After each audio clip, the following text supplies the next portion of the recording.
I'm very precise. Down there are a lot of students that are outside. Yeah. I guess I don't see that.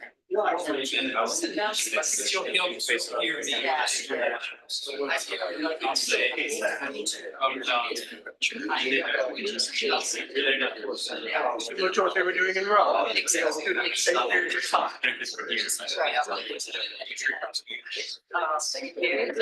in the civil town. Whoever. Well, 10.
Good evening, everyone. I'm Casey Dawkins, a Associate Dean for Research and Professor in the School of Architecture, Planning and Preservation. And welcome. This is our first such event, so we're excited to share a lot of exciting new research with you. But to kick things off tonight, would like to welcome Dean Dawn Jourdan, who has a few words to say from afar. Good evening, everybody. I'm very sorry I can't be with you. But I'm so delighted to see you gathered to celebrate research tonight. I'm at the University of Arkansas doing something similar, celebrating research that I started with colleagues a decade or so ago. But tonight is really a triumph. We have had the Jashemski grant program for a number of years, and extraordinary research has come from that support that's been made available to faculty. What is special tonight is that we're getting to come together and share it together. And I want to express my gratitude to Dr. Dawkins.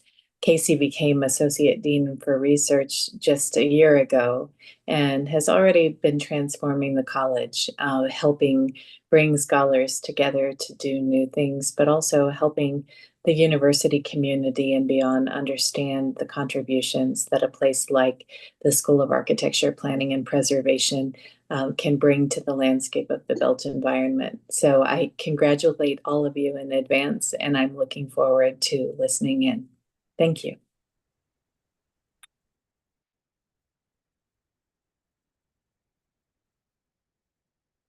Thank you for those kind words, Dean Jourdan.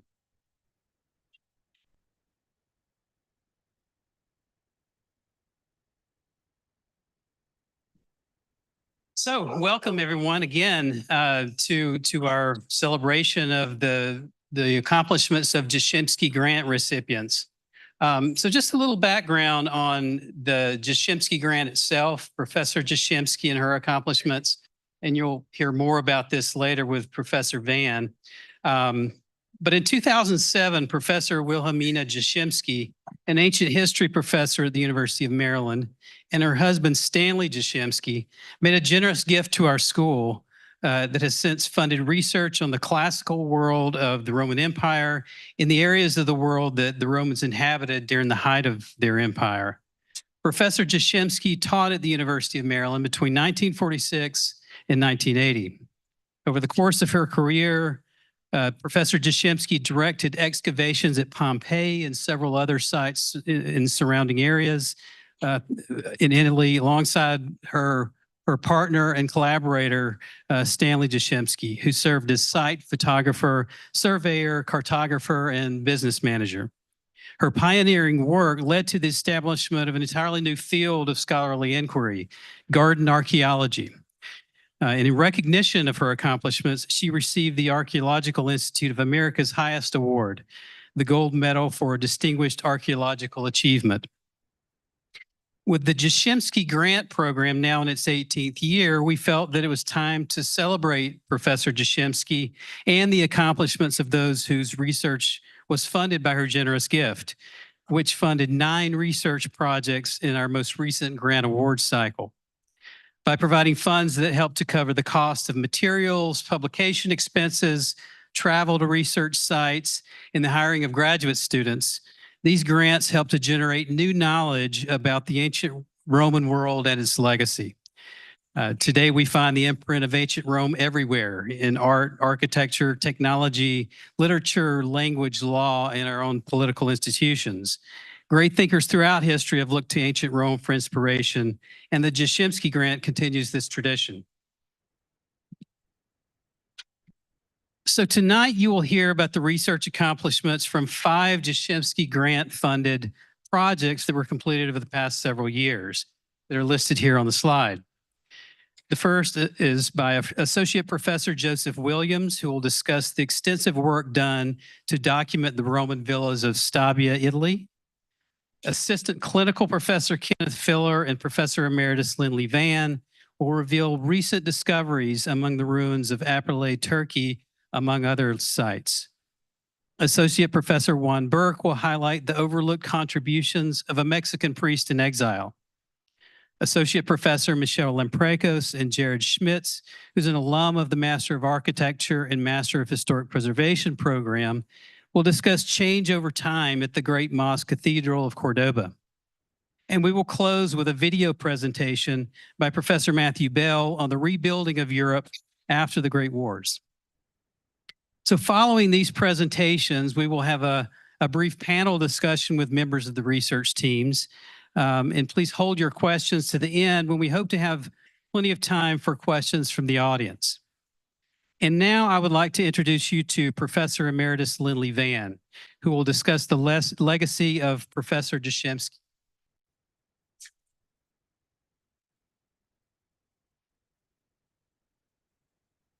Thank you, Casey. This literally is more information about Wilhelmina. I want everyone to know that this is one of the most successful professors ever to teach at this university. And this is also one of the best gifts that this school has ever received. And I want all of you to go back into the studio and tell your colleagues who are not here about this event, because I want everybody to know about it, as simple as that. Let's go to the next and go forward with the slides. This is a tandem performance. My colleague Ken Killer is working with me as well. So we're going to talk about Dr. J, as she was affectionately known to her students, some of whom are here with us this evening. We want to briefly recognize the fact that her time at the university in the history department from 46 to 1980, she was a senior fellow downtown at Dunbarton Oaks and their garden center. And then once again, an AIA gold medal winner, and we'll talk more about that later. We're here to extend our appreciation for the gift of Wilhelmina and Stanley to the School of Architecture. As it was known then, the name has expanded since, but we're going back in history. And this research grant program that you're going to be hearing so much about.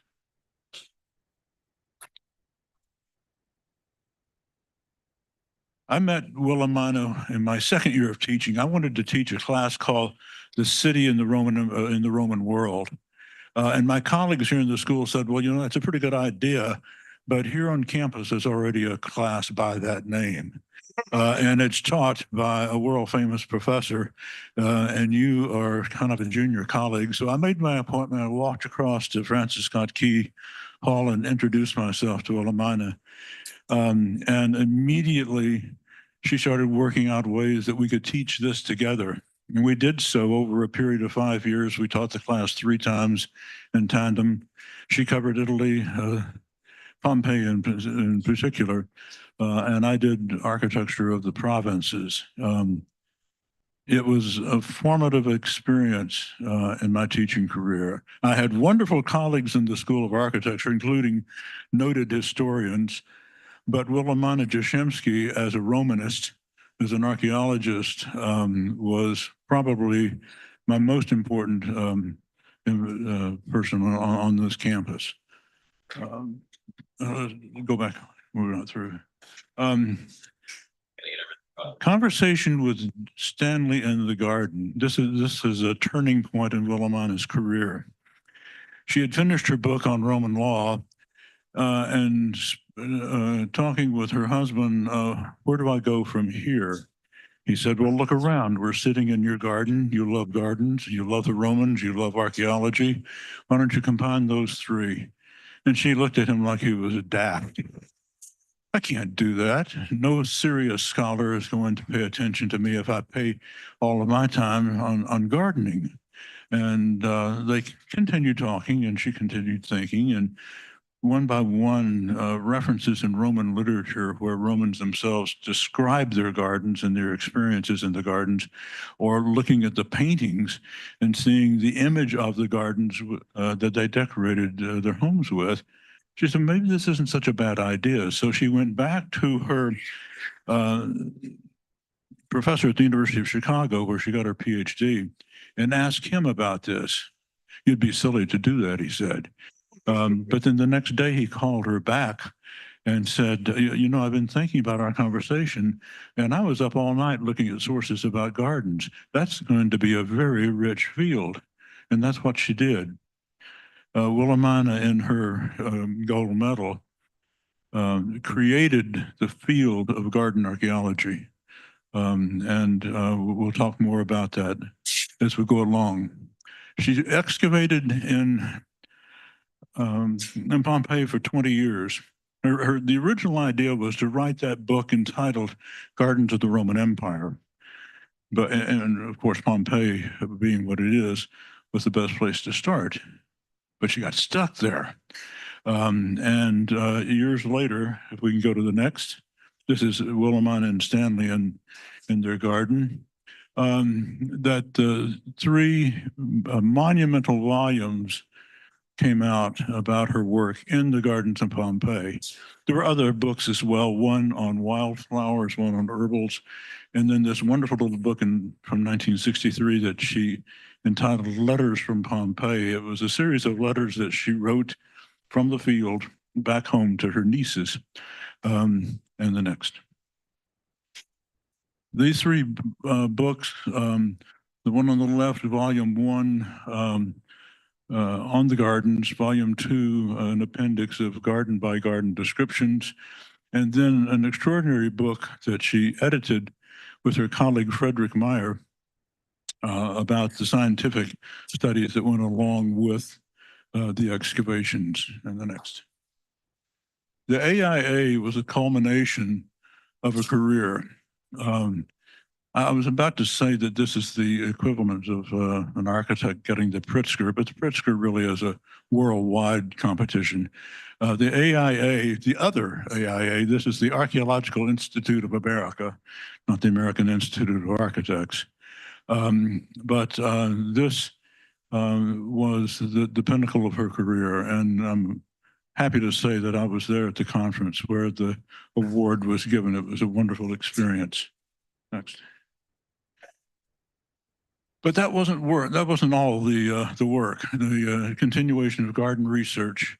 In 1981, she organized a symposium on Roman gardens at the request of Dumbarton Oaks, and there were only 2 people on that panel that had any experience working in a garden. Everybody else was talking about gardens from the point of view of the literature, of the painted representations.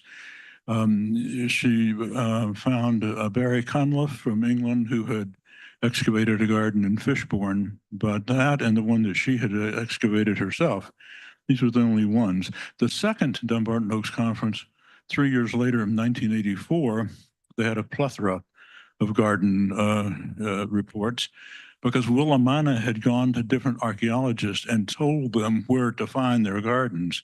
She said, go look in the courtyard. That's where you're going to find it.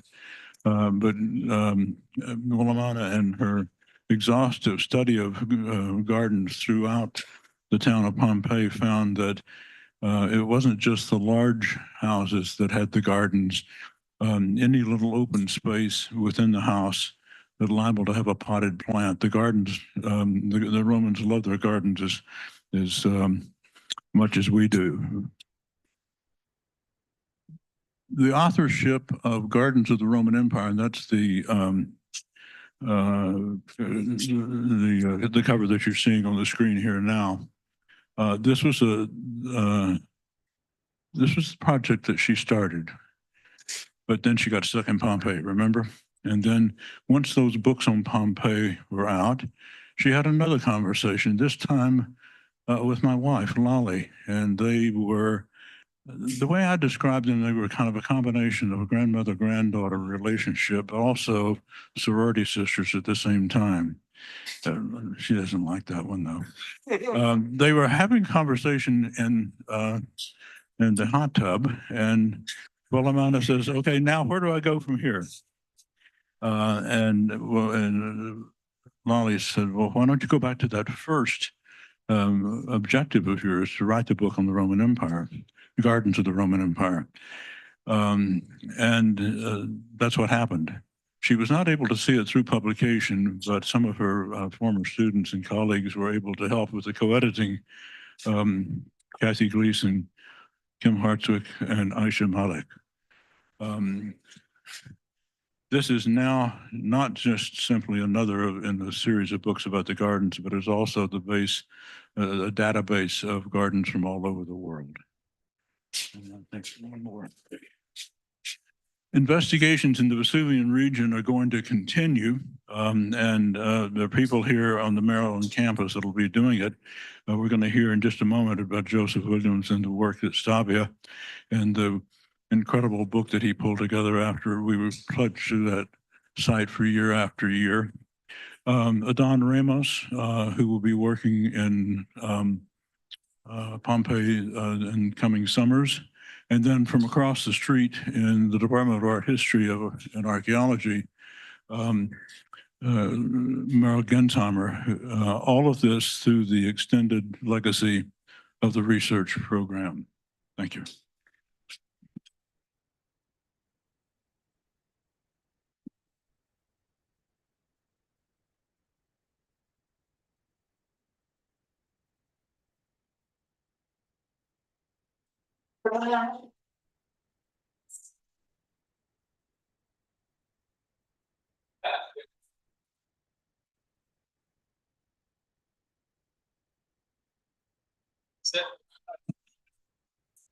Well, it's just such an honor to be part of this, and thank you, Casey, for pulling this together.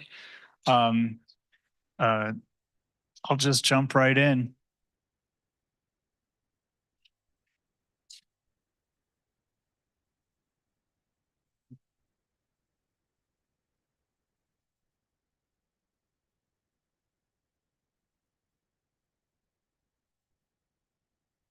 So in 2024, I had the privilege of pursuing one of the Jashemski Foundation research grants, and it was focused on the final revisions of the visual preservation of Roman stabii, this book this edited volume you see here on the left, as well as a field season in support of those final revisions.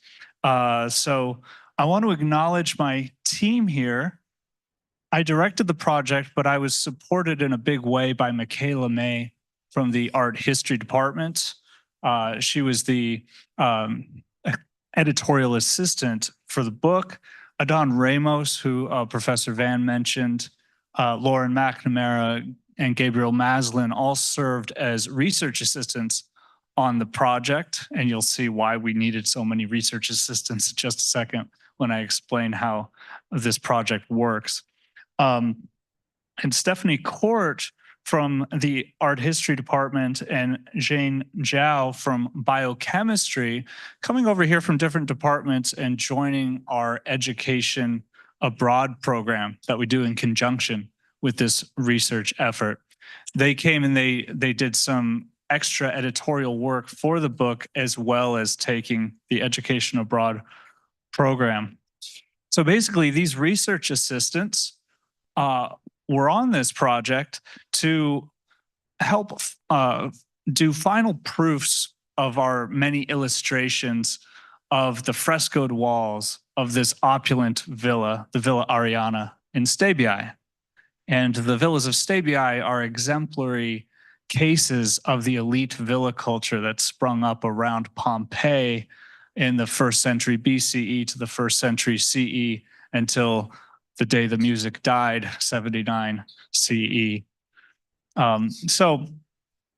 And joining us again, as in previous years, Professor Thomas Howe, the director of excavations at Stabii, Professor Vann, who directed this project before me and to whom I really owe all of the success of this project, and Professor Bell, longtime board member of the Restoring Ancient Stabii Foundation. They served as advisors. Next slide, please.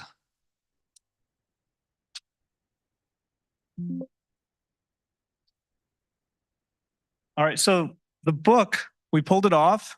We got it off to the publishers. It was published by British Archaeological Reports in 2025. So I'll tell you a little bit about the contents of this book, because we completed the editing of this book over 2024. That's really what we invested a lot of the Jashemski Research Funds in, was supporting this editorial work in addition to the field season. There are contributions throughout, but in the first place, there are prose chapters, and those prose chapters break out into two sections. The first section of the book is about this survey, the first ever comprehensive illustrated survey of this particular Roman villa. And it uses a very new methodology for the illustration of frescoed walls. Instead of taking the fresco out of context and showing it as a kind of decontextualized, disembodied image, we put it right there in its physical context next to the architectural setting. And that enables exploration of the subject matter of the painting, especially when that subject matter involves architecture, when there's fictive architecture in the fresco and you see that alongside actual architectural settings, it gives you a special understanding of the villa. So, I'm sorry. Back one, thank you. So Professor Vann has a chapter on the history of the project and the larger history of University of Maryland's engagement with the sites of Stabii, which, as you just learned, goes all the way back to Wilhelmina and Stanley. I have a chapter that I co-wrote with Professors Howe and Adon and Gabe about our unique methodology of recording the measurements and all the details of the frescoed walls. And then the second, and I should say there's a chapter by Professor Ian Sutherland of Middlebury College, which is a thorough description of each of the frescoed walls. And he gets into more detail than you can even see in the photographs or in our drawings. So it's almost another layer of detail you're getting with those descriptions. And he wrote the description sitting in a chair right in front of the frescoes because there's no other way to do that.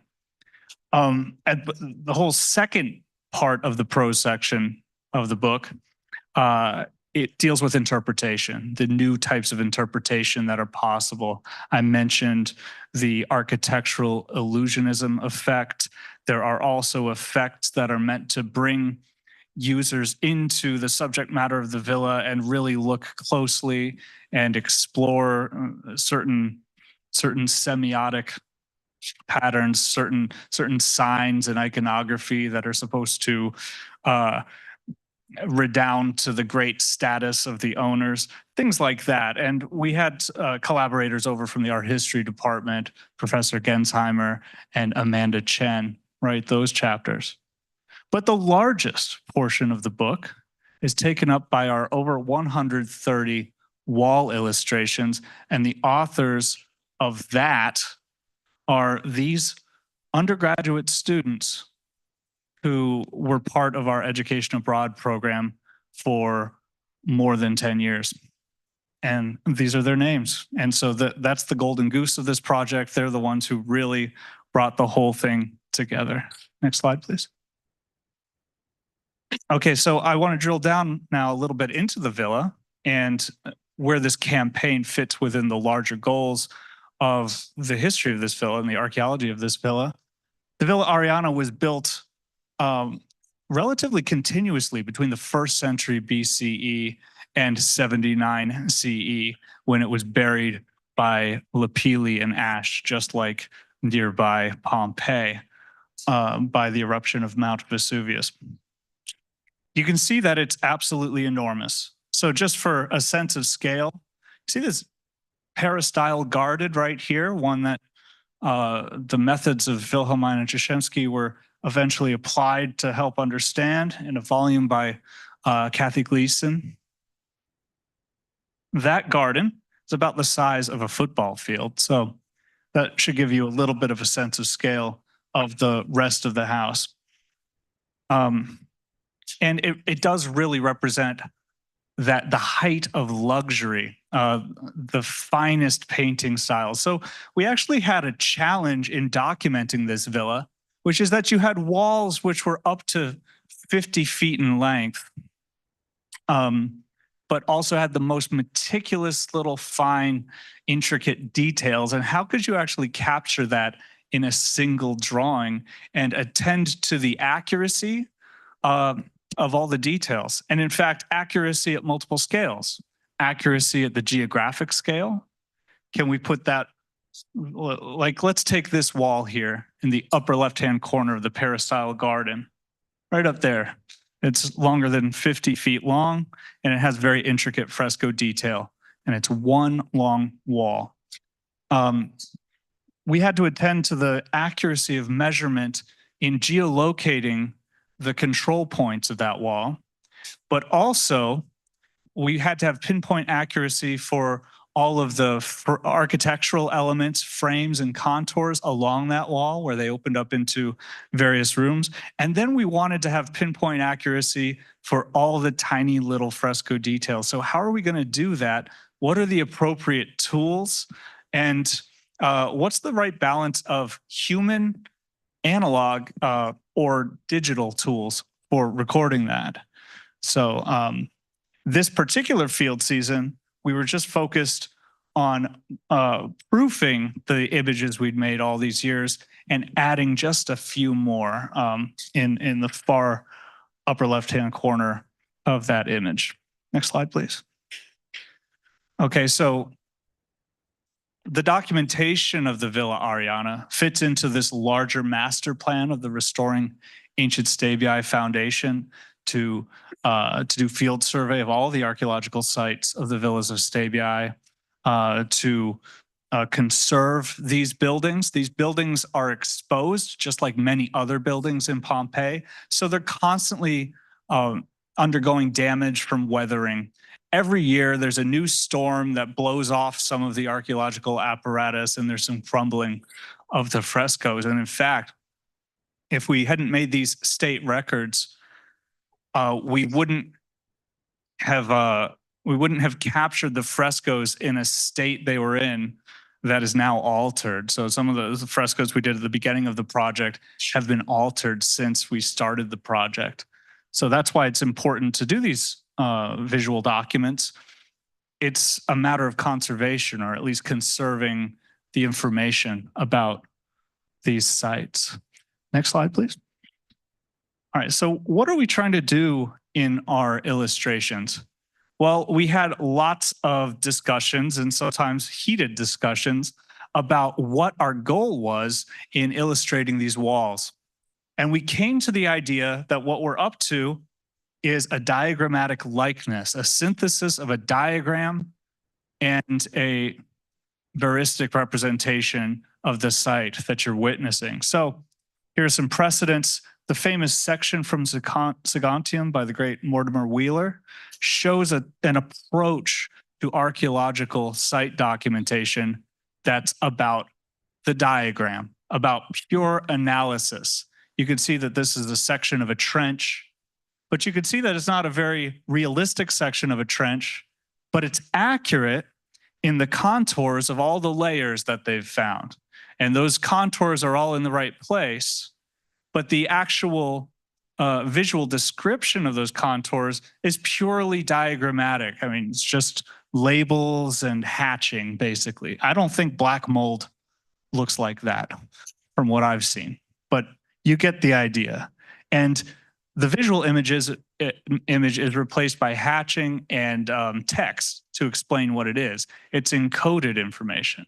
But these fabulous images like those produced by the illustrator Raffaele Oliva for Amadeo Maiori's famous surveys of Herculaneum, it's much more about the representation of what this feels like to be there and look at the wall. And there's something really elegant about that, true to life, and it puts the viewer right there. So we wanted to combine those two things together.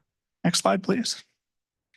All right, so I'm not going to go through all of this, but this is our workflow of recording techniques, and it's a combination of manual hand drawing on site by our field students and digital measurement techniques. So you can see that on the far left, the first thing they do is they make a hand drawing on site of a particular wall.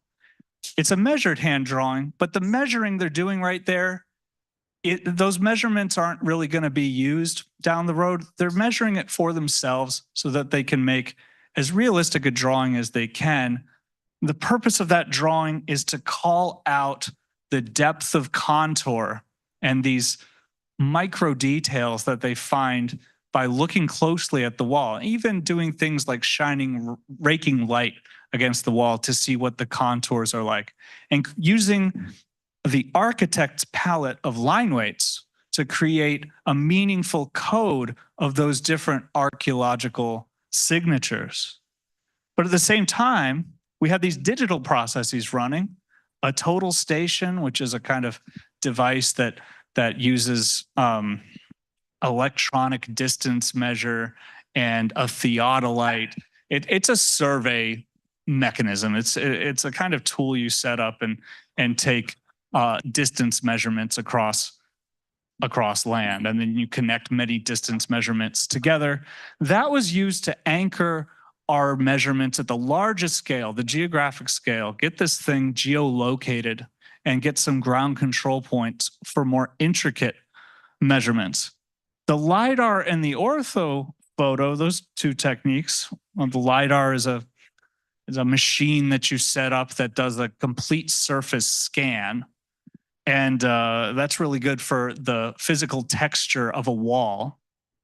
And an orthophoto uses photogrammetry to get an even higher definition image of a wall surface.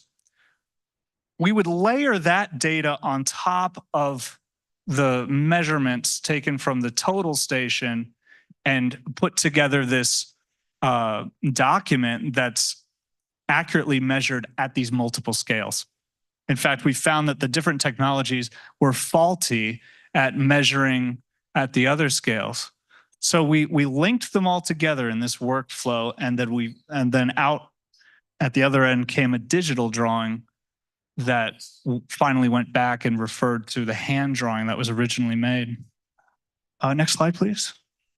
So just to wrap up here, I want to just show you what we were up to there, the field work we were doing. Here's us scoping out the long wall of the peristyle garden that I mentioned for illustration. Next slide, please. And then after making some drawings, doing some crits in our on-site studio, these are the RAs working with the students in the Education Abroad program and critiquing their work so that their hand drawings were as legible as possible. Next slide, please. And then finally, field checks, which was why it was so crucial to come back to site in 2024. Once we made these final illustrations, we actually wanted to go back to the same walls that were originally drawn from and point out little anomalies that it looked okay on paper, but did this perfectly match the wall? There's only one way to find out, and that's through direct observation. Next slide, please. So here are some of our illustrations. If you want to see more of them, we have an exhibition right across the hall in the Keibel Gallery that's ongoing until January. I just want to call out this one particular wall, the one circled in red there. That's a new wall that we captured in this last field season.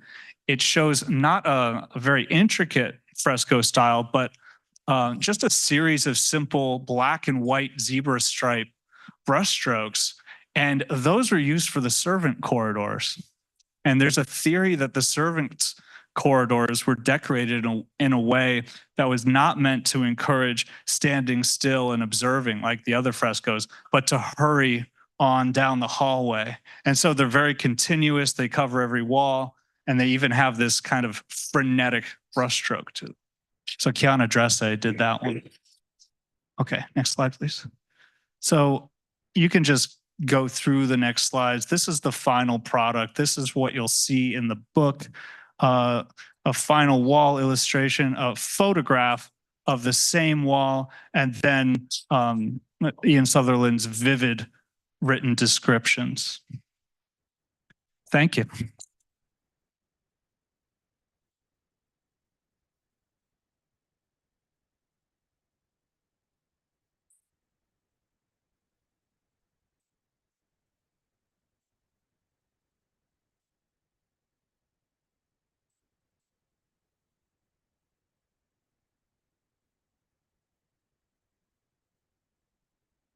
One of the problems that archaeologists have every year is to find money to go back to the field the following year.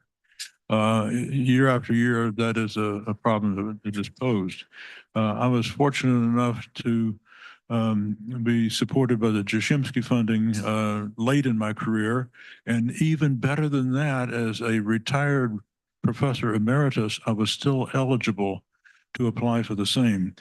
So what you're going to be seeing for the next few minutes is going to be very brief, not as detailed as what Joseph has given you, but it represents the support from the Jashemski Fund for several projects over about a 10-year period, beginning with Stabia, a continuation. Actually, what we're going to be doing is looking at a preceding chapter of the work there. A small village, a town of probably less than 1,000 people on the South Turkish coast, a Paralai. Number 3, a survey of harbor sites also on the south coast of Turkey, but over toward the east. There's in Cilician harbor sites. Number 4, a series of books about work that students did both on archaeological sites and on foreign studies programs, books that are written primarily by the students that I helped edit through. And then finally, number 5, the photo database over in Hornbeck Library that we'll talk about briefly.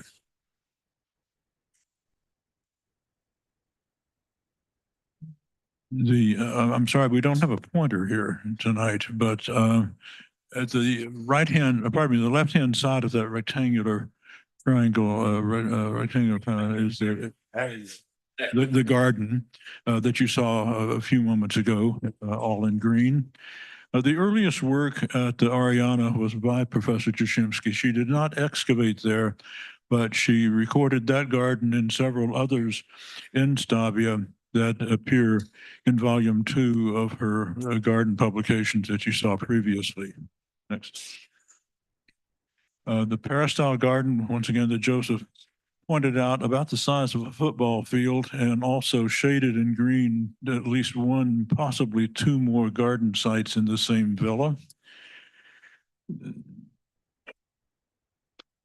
North arrow is to the bottom in this plan. So the north, where you see the dashed lines across that peristyle garden, shows where that garden along the edge of a hillside has collapsed. On the other hand, to the south, at the top of the plan is an area that is left unexcavated for future archaeologists to come along and check our work in years to come. Next.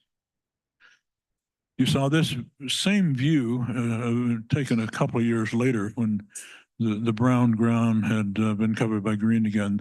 This shows some of our students doing the meticulous work that Professor Jashemski introduced, that is recording the root systems, the cavities of the root systems of trees and even of small plants.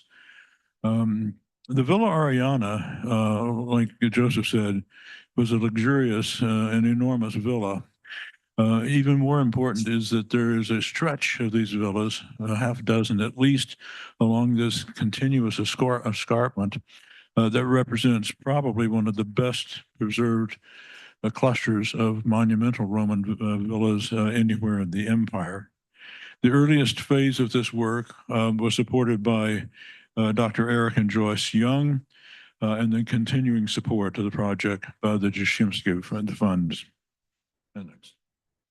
The best place to get an idea closer at hand about what these villas might have looked like would be heading to California. The Getty Museum, the old Getty at Malibu, is a reproduction of one of these Roman villas, about the same size. The garden that you see there with that elongated pool of water is not as large as our garden, but this is as close as you're going to get today. And now it's the home of the Getty collection of Greek and Roman art. And next. Is it, you want to take over? Yeah. We like a tag team thing. I can probably just reject you. Yeah, so just to kind of clarify, I think getting this grant. I got the first Jashemski grant in 2013, so 12 years ago now. And I will say, I do think receiving this grant has kind of, affected the long arc of my life. And it kind of brought me back to Maryland. It brought me back to these projects we've been working on for the last 12 years. And you can see, I don't know if you guys can tell, it's Professor Ramos, it's Don there, and myself, and and Gabe and Harry. That's us in 2014 when we brought the LiDAR to to Stabia for the first time.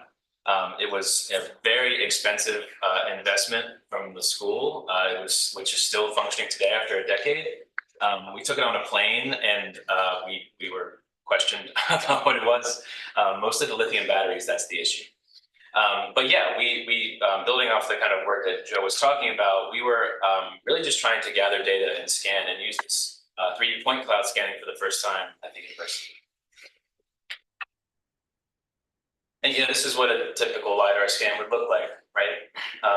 The blank spots, would be corrected by moving the LiDAR to a different location. And that's what a lot of that field season was like. We basically would scan for 15 minutes, sketch while we waited, and then hide from the LiDAR because it would get us in the point cloud. And then we move, sketch 15 minutes later, and just move around the site. But to Joe's point, it took a lot of planning. You basically take the entire Villa plan and you find 100 locations to scan, and it takes you a couple weeks to get it actually scanned. And then there's a large process about, being able to connect the point cloud after the fact. This is actually the Villa San Marco, which is kind of a partner villa. There were several publications that came out of that. This is the first in a series of books written by the students and alumni about their experiences. We put that book together to thank Dr. Young and his wife for funding so much of the student expenses of those years. It was so much fun doing this, taking the students' accounts of what they were doing and what it meant to them, that we decided to do others. You'll see a few more as we go along.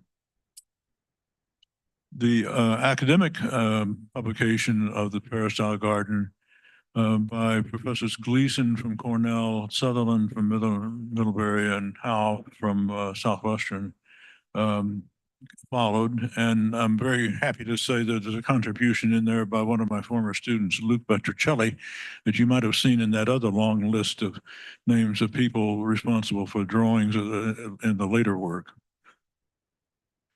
The second major category of support by the Jashemski funds was on the south coast of Turkey. The red circle represents the area of Lycia.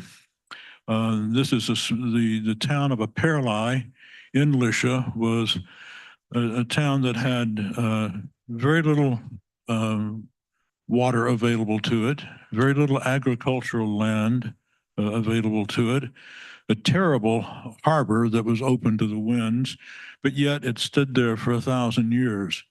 An anonymous town without history. After a number of years working on the site, we've learned a lot more about it. Primarily the fact that nearby is a good source of murex, the shellfish that provides the materials for purple dye. And next. A series of maps that Ken created for us. This one of Lycia and Aperli is, located just here. And next will be a plan, a detail of that area showing Aperli in this immediate region of Kekava Island. And the next. This led to, well, let's see, we were working there from 1996 to 2001, and then went back between 2011 and 14. Terrapins in Turkey is a book that is focused on the students' work at Aperli.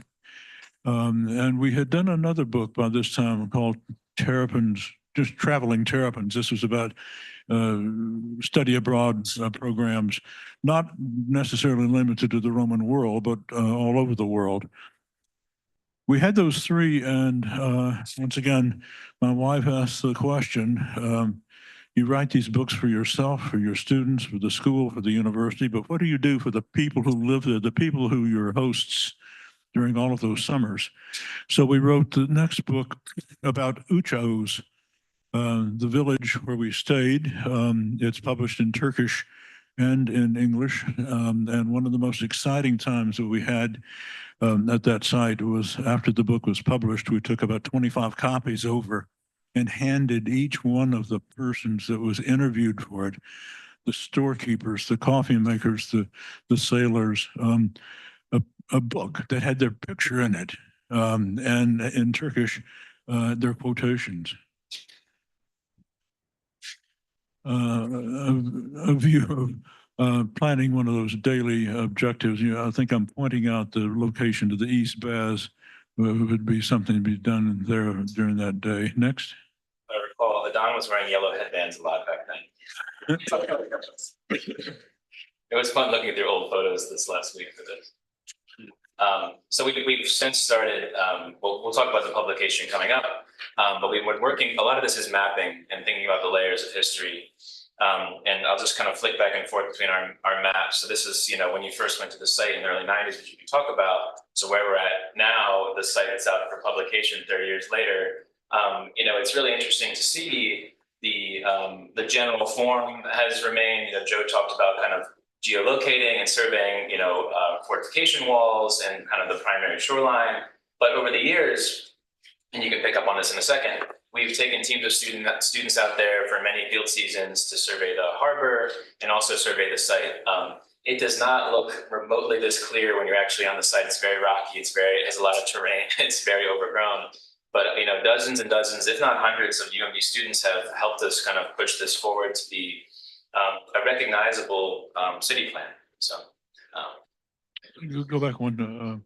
You can see the darker line across the lower third, which represents the current shoreline, emphasizing the fact that about 15% of the site is inundated. This is the reason we came to Apperlei to begin with, because we thought we were going to be able to find quite a bit of the ancient harbor facilities still preserved here. But like I said a moment ago, this site had a terrible harbor. It was open to the southwest, open to the worst of the winter storms. So most of what we wanted to find in the ancient harbor had been washed away. This is the cover of the new book that is coming out. I'm listed as the author, but once again, if it were not for the work of Ken and many others, this book would not be coming out. Here, the photograph shows in that lighter tone of water where the inundated portion of the city is. The darker blue would have been the harbor that the ancient city enjoyed. See how overgrown it is in the front. It's not as cushy as going to Stabia and walking around looking at beautiful frescoes but it's important nonetheless. The third category I'm going to talk about very briefly. Before going to Apperlei in 1996, I had spent 3 earlier seasons on the eastern coast of what is called Cilicia, from about this position on around to the Bay of Skenderun to ancient Syria. And we, the first work done here during a Fulbright project was recording the ancient Greek and Roman, later Byzantine harbors of that coastline. This is one of the sites that we will be going, that we are continuing to work on now in the next. Yeah, so this is, again, I think it's implied that you guys are here, but all this is funded by the Jashemski grant, right? So the last couple summers, I've been able to work on this specifically because the grant has allowed me to work on it, which is awesome, right? So we started, you know, we've been working on Turkey for, I don't know, the Apperlei site for a long time, 10 years. But recently we started looking at other sites. So looking at a series of Pompeiopolis, Side, Phaselis, other projects, some we've been to in person, some we haven't, but kind of making more of a taxonomy of harbor sites around the coast, moving away from Lycia to Cilicia to the east. And hopefully, you know, pushing us towards a publication. We don't really know what the plan is for it yet, but towards the publication that kind of brings these all into focus and tells a story about a paralyzed kind of role in this larger chain of cities that people could pretty easily, even in ancient times, sail in and out of and they were actually more connected than we might think. So it's been this is the beginnings of our next projects once we get this other book published. I could reach the lower level, but not the upper. Here's the harbor of Torrecasium. Faceless has an enclosed harbor, has a large open northern anchorage and a large southern anchorage. It also has what is today a marsh, which is probably an interior anchorage. Outside of Sea has its harbor here. Solution of the Caracadnos. It's interesting. The whole river is the harbor there, but the open sea is about 5 or 10 kilometers away.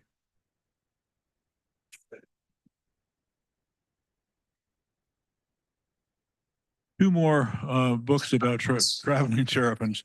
The one on the left-hand side is a continuation of student work, mostly on foreign studies programs. So here they go South America, Asia, as well as the classical Mediterranean. What was supposed to be the last of that series was terrapins in Greece, which was the account of 2 summer school sessions, 2016 and 17, just before I retired. But once again, they continue to be fun to do. And then, and let's go to the next. I decided that the only topic that was missing was an excavation that we did years earlier. The students who are writing for this are no longer students. They're obviously alumni, and they are, in many cases, retired alumni. And it's even more fun to catch up with them. The site of Caesarea was a city and harbor built by Herod the Great. It was a revolution in the application of Roman concrete, with concrete poured underwater in the sea. You can see from the aerial photograph a very distinct rectangular north breakwater, then a open slot. The western breakwater that swings around to the south is more battered. Notice how well preserved the northern breakwater is. It's because it's behind the protective presence of that large western breakwater. In any case, this is a reconstruction by Robert Turingo for the National Geographic, but very happy to report that it is based on a preliminary drawing by Stephen Giannetti.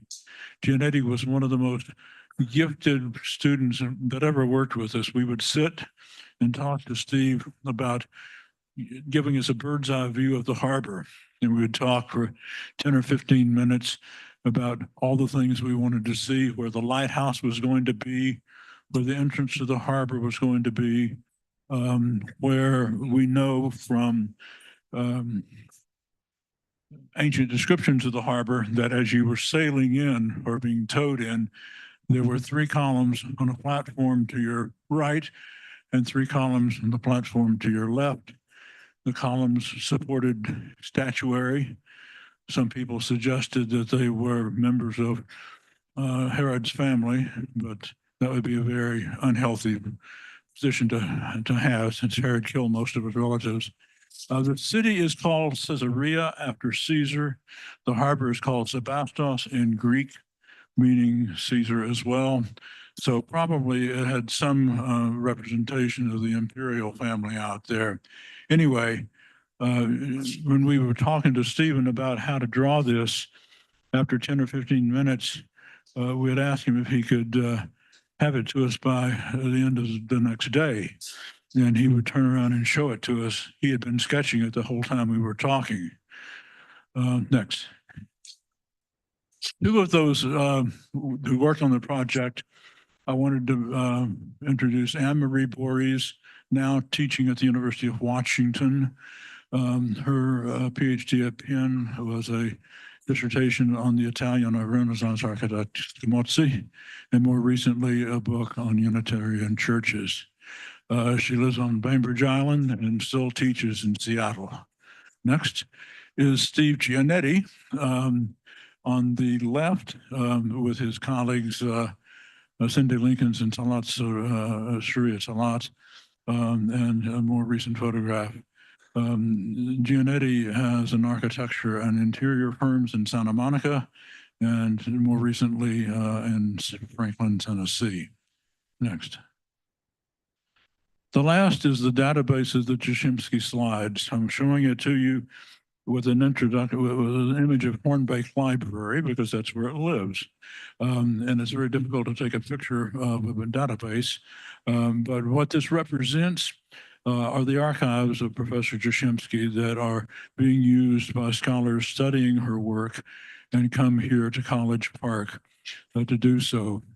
The Jashemski account has enabled me to work with that database, trying to enter all of the slides that her husband Stanley took over the 20 years that they were working in Pompeii and beyond. Thanks.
Hey, hello, hello, hello.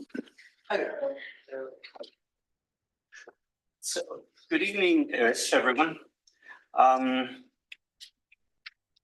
So firstly, I'd like to thank the Wilhelmina, Feemster, Jashemski, and Stanley Jashemski grant program. I'd like to thank the Dean Dawn Jourdan, Professor Casey Dawkins, and everybody else has served and benefited from the Jashemski Grant Program Committee for all the work that you have put in. Really thankful for the support that I've received for this project. So I've been working on this for a couple of close to 2 years now. And basically my project is about tracing the life and work of this man, whose name was Pedro Jose Marquez. And he was a Mexican Jesuit priest who lived exiled in Rome during the latter part of the 18th century. So he was born in February of 1741 in a little town in the region of Guanajuato in New Spain, as Mexico was known during the Spanish colonial period. Marquez entered the Society of Jesus as a novice in 1763, but his early intellectual promise was interrupted 4 years later by the 1767 expulsion of the Jesuit order, which was issued by the King of Spain, Carlos III or Carlos III, which basically expelled a few thousand Jesuit priests from all of the territories of the Spanish Empire. So we're talking about close to, if I remember correctly, some of the figures are in the 5,000 people which get expelled from their homes. And the only place in the world really that was willing to take them in was the Papal States, and reluctantly so. This was because an army of Jesuit priests who were, as you might know, the Jesuits are known to be very well prepared, very smart, a very intellectual order. So a lot of people felt threatened in Italy by the arrival of such a large percentage of such a large number of priests, of Jesuits.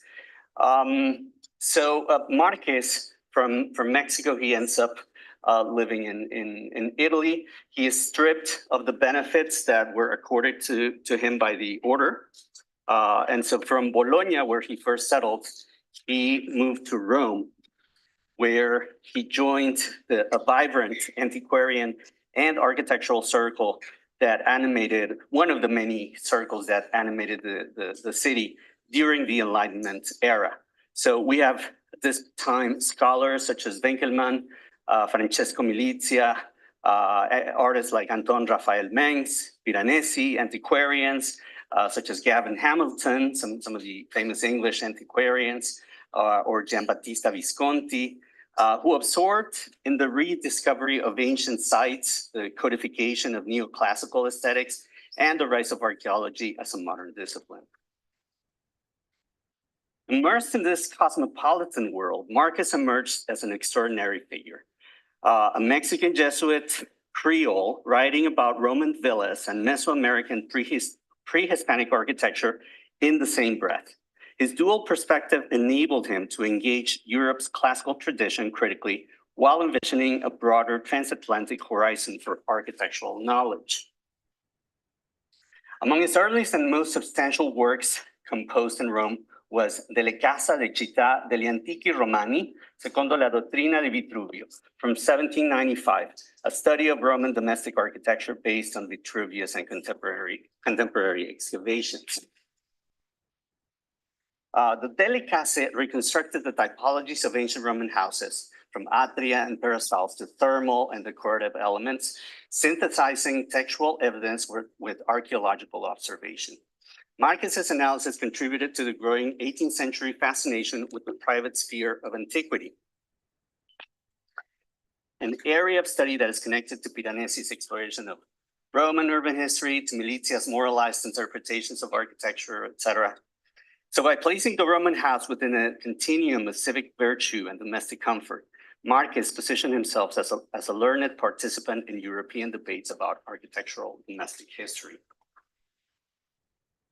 Just a year later, in 1796, he published his Delle Villa di Plinio il Giovane, a philological archaeological investigation aimed at architecturally recreating the villas of Pliny the Younger, as described in his correspondence.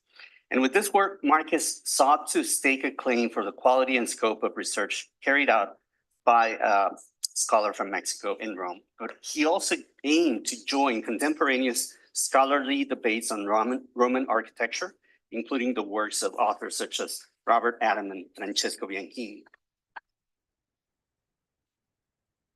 The excavations at Tivoli were accompanied by a follow-up volume with lavish illustrations showing the state of the archaeological remains and hypothetical reconstructions of the villa, which, as is now known, is actually the grand sanctuary of Hercules Victor. On a more theoretical plane, Marquez's another work that he did called Sobre lo Bello en General, this one written in Spanish from 1801, advanced the philosophical theory of beauty, grounded in neoclassical ideals, yet inflected by Jesuit intellectual traditions. Written in Spanish but printed in Italy, it reveals his conviction that aesthetics serve as a shared language of reason across nations and cultures. Marquez's notion of beauty was ethical as well as formal. Architecture was a moral art, harmonizing utility and decorum. And in this respect, the Mexican Creole exile reformulates European aesthetic discourses from the margins of the empire. 2 years later, in Del Ordine Dorico from 1803, he turns to the architectural order most closely associated with discipline and restraint. Marquez read the Doric as a structural and ethical system, the embodiment of clarity and proportion. His treatise demonstrated his mastery of Vitruvian doctrine and his full engagement with the neoclassical project of redefining architectural language. Yet, as in his earlier works, Marquez's Doric was more than a stylistic exercise. It symbolized his belief that classical principles could be inhabited, interpreted, and expanded by scholars from beyond Europe.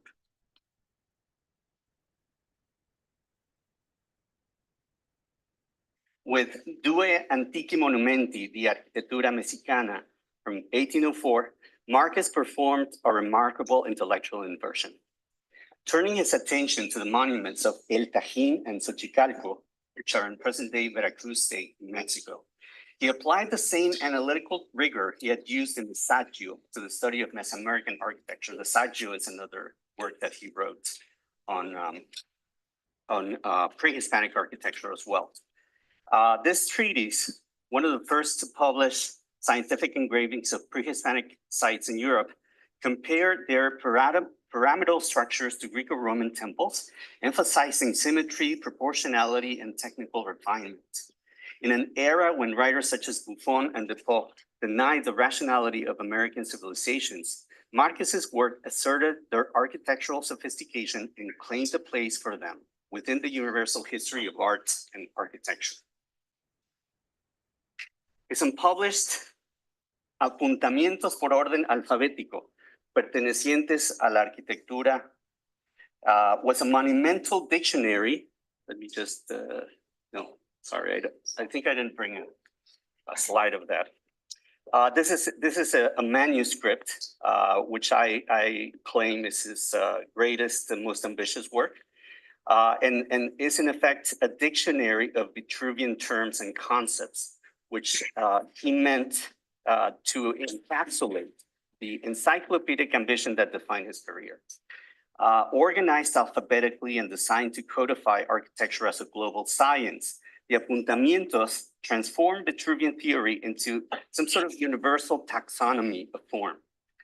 The unfinished manuscript stands as one of the most daring attempts of the Enlightenment era to reorder classical knowledge from a colonial perspective. It is systematic, inclusive, and profoundly enlightened in its scope. Marcus's influential intellectual formation unfolded within the intensely fertile world of late 18th century Rome. Figures such as Giovanni Battista Piranesi, whose engravings monumentalized Roman ruins, and Francesco Milizia, whom I mentioned earlier, who recast architecture as a rational and moral art, defined the aesthetic atmosphere that he inhabited, that Marcus inhabited. The Spanish ambassador and antiquarian José Nicolás de Azara, who was a key patron of neoclassical culture, offered the networks that linked Rome's cosmopolitan scholars with the artistic and political circles of Madrid and Bologna.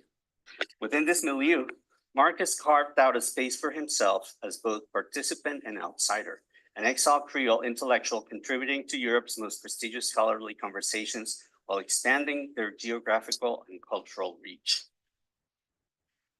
Marcus's scholarship unfolds along three axes.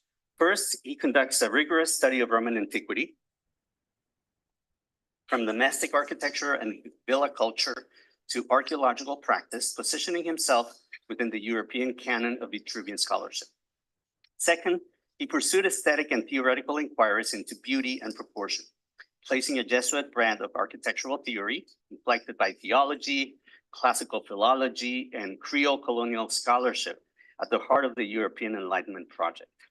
Third, he ventured into comparative archaeology, reinterpreting pre-Hispanic monuments through the analytic framework of classical form. Together, these pursuits reveal a mind intent on crafting a global architectural history that linked the ruins of Tivoli with the pyramids in Veracruz, Mexico. From a global perspective, Marcus's work stands as an act of intellectual reclamation. At a time when European thinkers questioned the rational capacity of the Americas, he mobilized classical learning to challenge these assumptions. His texts expose the tensions of Enlightenment universalism. They affirm the humanistic ideals of order and beauty, while simultaneously undermining the Eurocentric boundaries that define them. In Marquez, the Enlightenment's universal reason speaks with an American accent.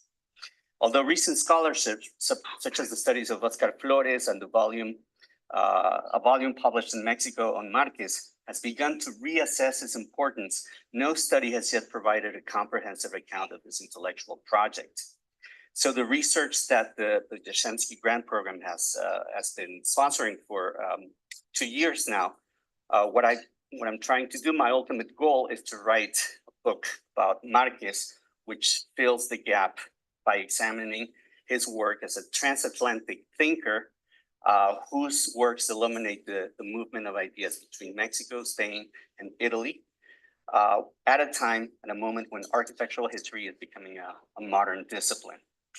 And in the field of classical studies, I feel that the project also stretches the boundaries of the Roman world itself.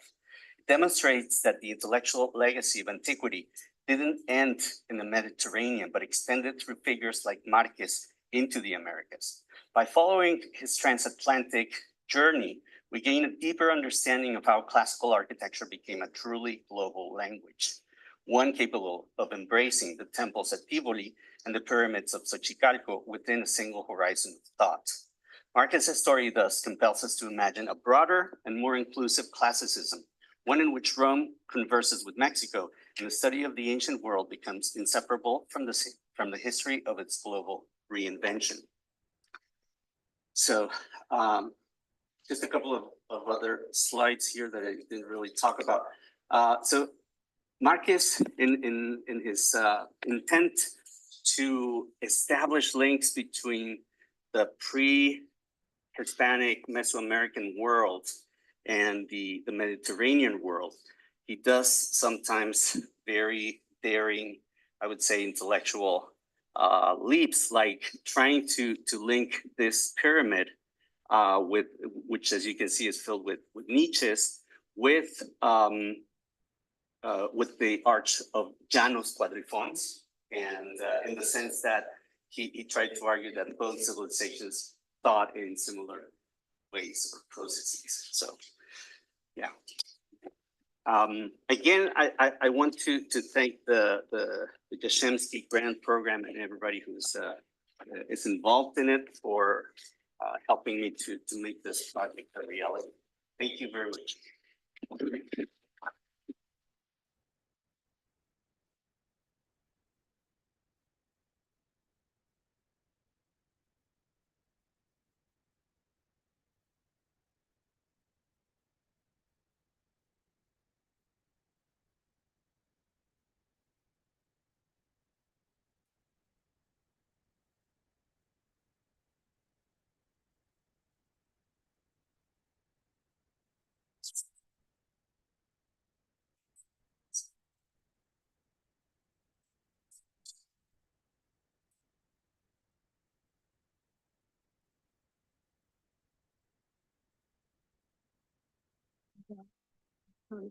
I just used this, right?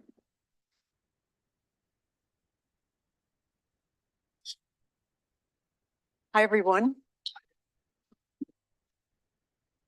My name's Michelle Lamprekos, and I believe my collaborator Jared Schmitz is with us.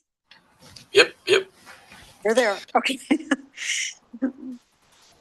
Okay. Yeah, we can show him on the screen. That'd be great. There he is. Hi, Jared.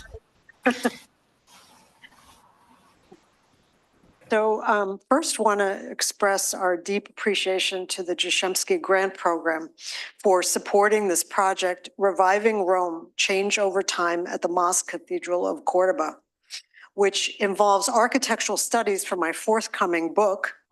And I'm happy to report that the book is now in copy editing and will be published next year by University of Texas Press. And in particular, I want to highlight support of the Jashemski Research Program's collaboration between myself and Jared, MAP alumnus, who's, as you know, is joining us via Zoom.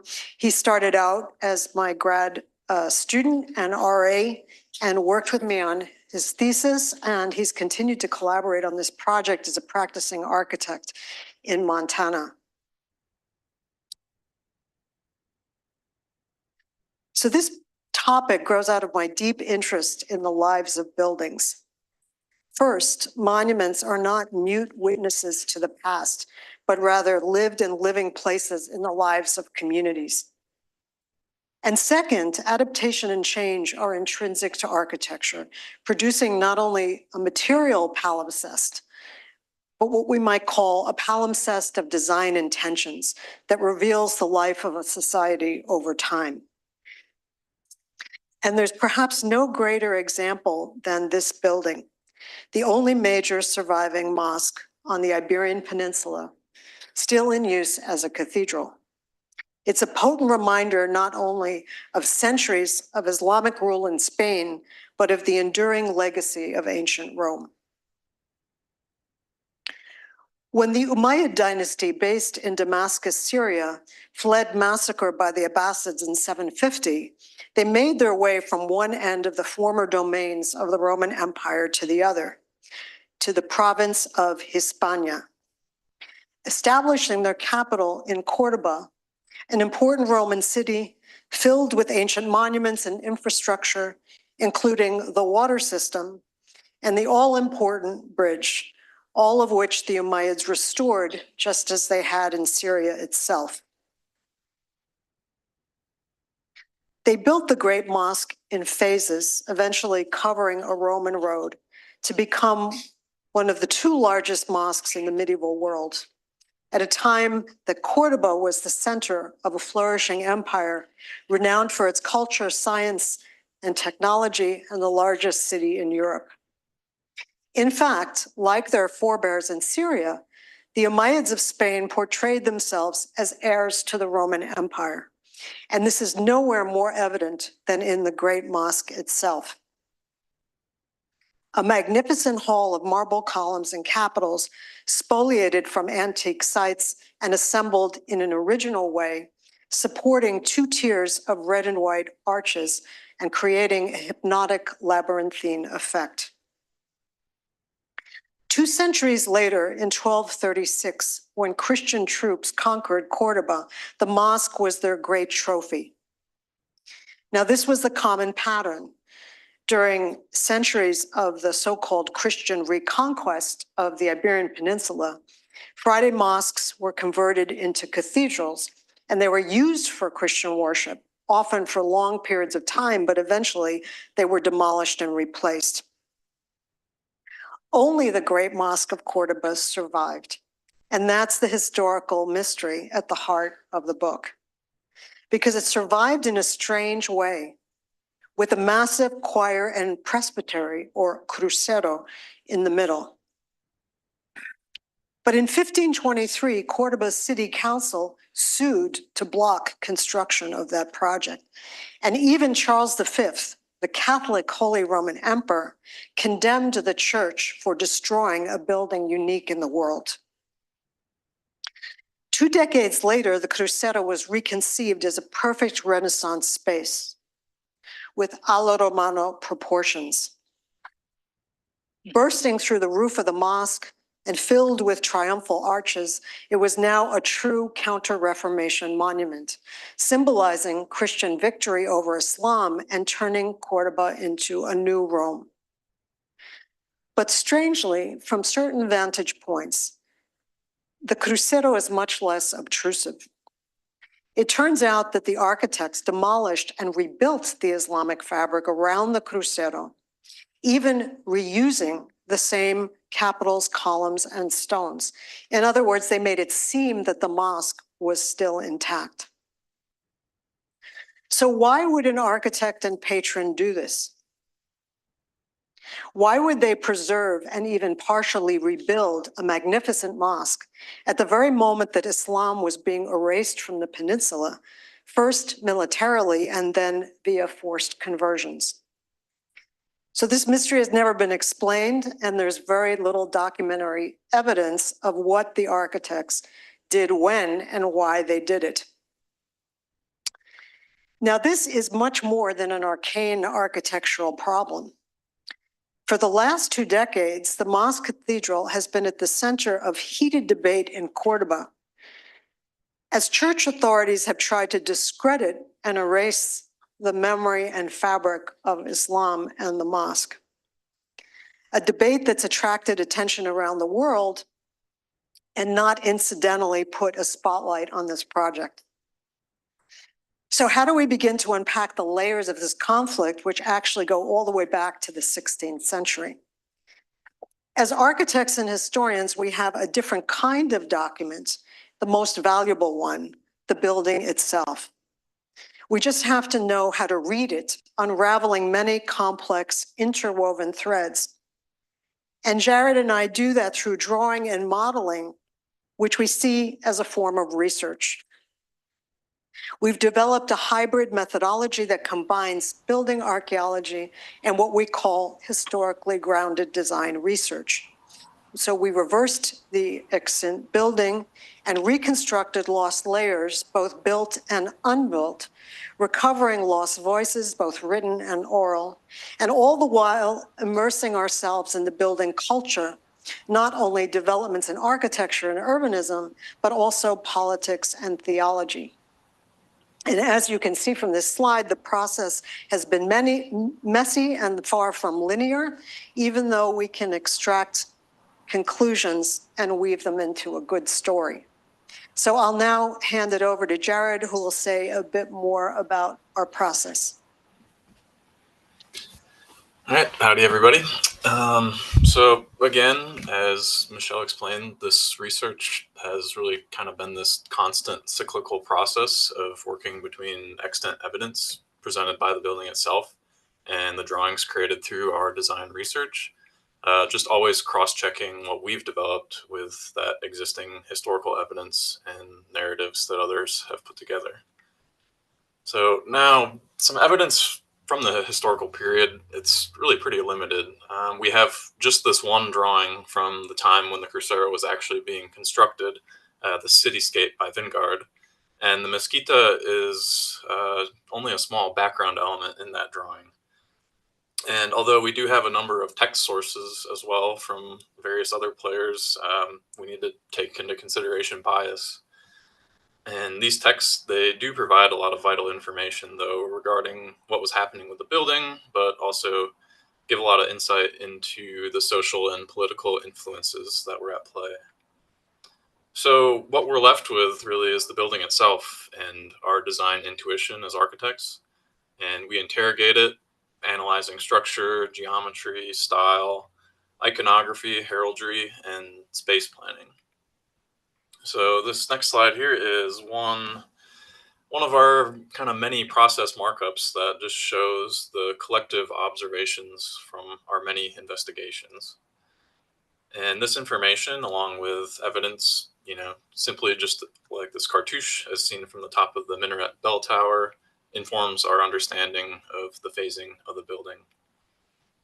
And going back to that idea of design research, I just wanted to walk through a couple examples here. So thinking about the site through a structural lens, there's really a lot to pick up on. And looking back at the evolution of the mosque, from left to right here, we see how the previous exterior walls of the structure remain throughout the various editions, and then are reused by the Christians in 1236 for that first iteration of the cathedral, that early nave. And when the Crucero is started again in the 16th century, it also uses these same walls as the foundation of its structural grid. And new piers mirror the existing ones and are woven back into the mosque fabric. So that rebuilding that Michelle was referring to. And the implementation of this grid actually ends up shaping the geometry of an elliptical dome, which was rather unique for the time and location. And in addition to structural design analysis, we also look at the building spatially. So we see important Islamic axes preserved, the traditional Spanish cathedral plan imposed on that, and then the supporting spaces and chapels ringing the exterior. And it's kind of this broad look at these key elements that really sets us up with the rules that the architects must have had at the forefront of their minds when designing the building. And as architects, we look to see where these rules are followed and where they're broken, which leads us to more questions, and then we look back to those other sources yet again. And these structural and spatial analyses only made up a small portion of our design thinking. The simple act of going through and modeling the building in 3D space has been invaluable to us. Being able to strip away parts of the building really helped us further understand the complex weavings of time, culture, and space that shape the structure. And I just wanted to close kind of saying a few words. Why does an early medieval mosque halfway around the world that was transformed into a cathedral a few hundred years ago matter to me? And for me, it's really this idea of design research that I learned through Michelle's adaptation course and then working on this project as a student. It made its way into my thesis and was able to be continued on this project with Michelle through Jashemski funding after I graduated. I was even able to travel to Spain to carry out some important fieldwork and share this research as part of a field study with the University of Edinburgh.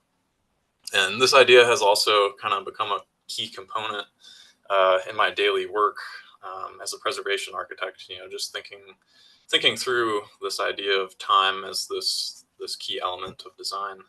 So thank you. It's good to be back.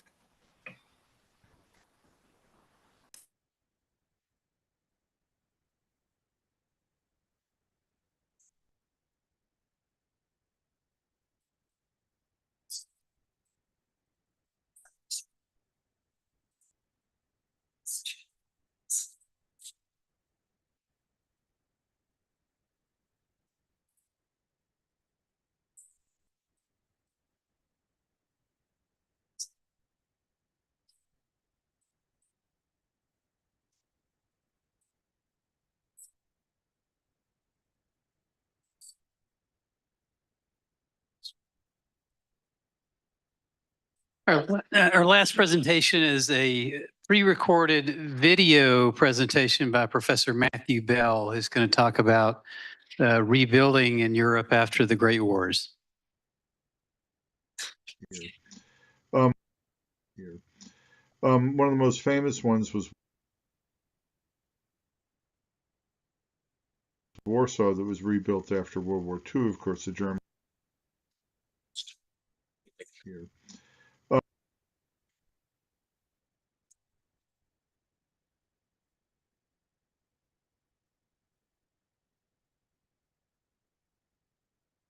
I'd like to talk to you a little bit about what I've been researching